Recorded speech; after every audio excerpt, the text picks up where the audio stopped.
Hi everyone, it's Ileana, and I have another card to share with you today. I've been working really hard to try to get as many different kinds of Christmas cards done, and this one will be really easy to do. First, I'm going to start by taking out the foam insert from my MISTI because I'm going to use a cling mount stamp. I'm going to mount this Hero Arts Candy Stripe background stamp.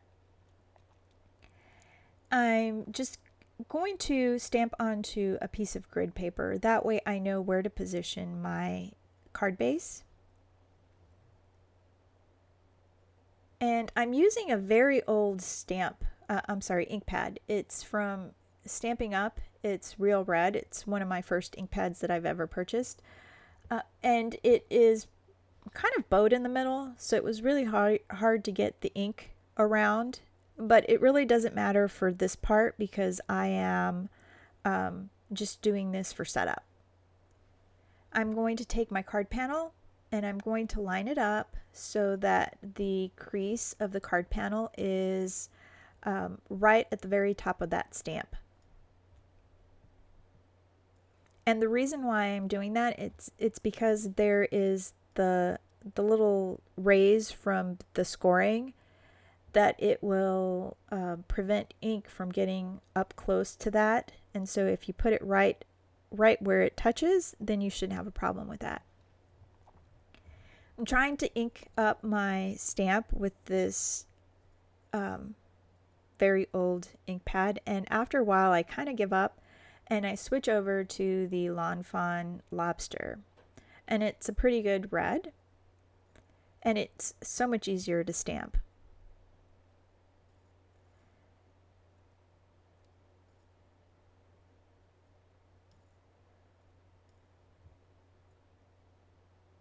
And you'll notice that the center of the card, there's a little bit of a divot there from the stamp. And the reason being is that there's a low spot on the stamp. And I'm not too concerned about it because there's going to be a panel that goes right over it. But in case you're wondering, you can just add some more paper as a shim and you can press down. I didn't press over that spot, but like I said, it doesn't matter.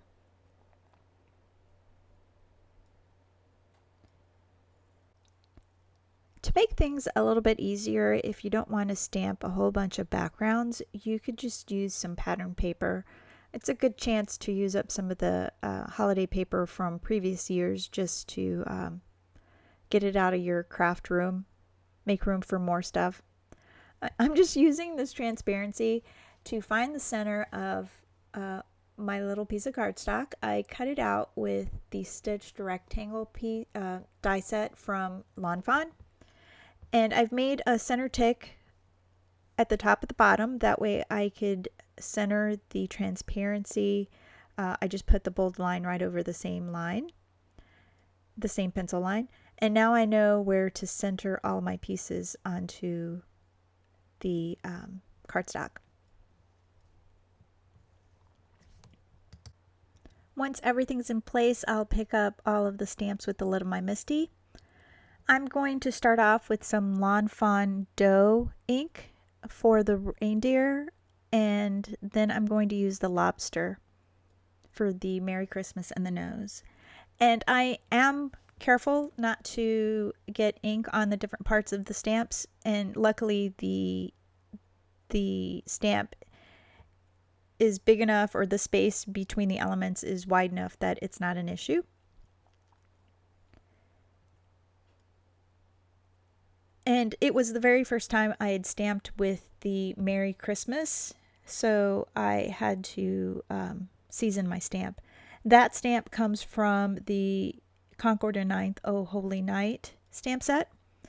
And then the little reindeer with a thumbprint comes from the Clearly Besotted Imprint stamp set. And I didn't really care for the dough ink. It was a little bit too dark, and so I'll switch over to Simon Says Stamp Khaki.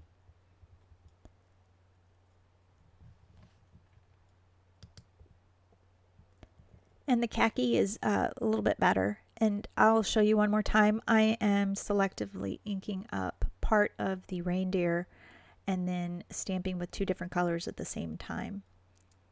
And the khaki will fade, and so you won't really see it behind the reindeer nose. It'll fade. And once again, here you can see that I am using the edge of my stamp to only ink up part of the reindeer. And it's really not going to matter too much because I end up putting googly eyes onto the reindeer. And now I'm just going to speed things up a little bit by stamping the thumbprint on several pieces. And like I said before, if you want to get a lot of these done, it'd be so much easier to use pattern paper for your background. And then you could whip out a bunch of these little focal pieces with your MISTI. And if you have ink cubes, it might be even easier to do your partial inking with little mini ink cubes. I did also notice that with the Concord and Ninth and the Clearly Besotted, they're actually two different thicknesses of stamps. The Concord and Ninth is a much thicker stamp, but luckily the stamps were far enough apart that it didn't become an issue. And I'm just cleaning off my stamps, and I'm using that DIY ink pad that I have stamp cleaner on, and I'm noticing that the edges of the pad are starting to fray, so we'll see how long that stamp cleaner lasts. Now I'm just adding some foam to the back of each of the stamped panels, and I'm adding them to my card fronts or my card backs or my card bases, and then I'm just adding some clear Winkostella, and now I'm just going to add these googly eyes. And I wanted to see which ones I liked better, if I liked the little bitty ones or if I liked the bigger ones, and I actually like the bigger ones way better.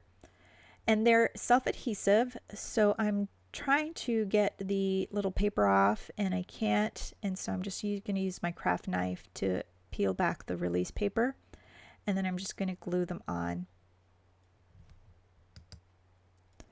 And then one of my final pictures, I'm going to show you the card that I did with a pattern paper, and it is from the Lawn Fawn Christmas paper.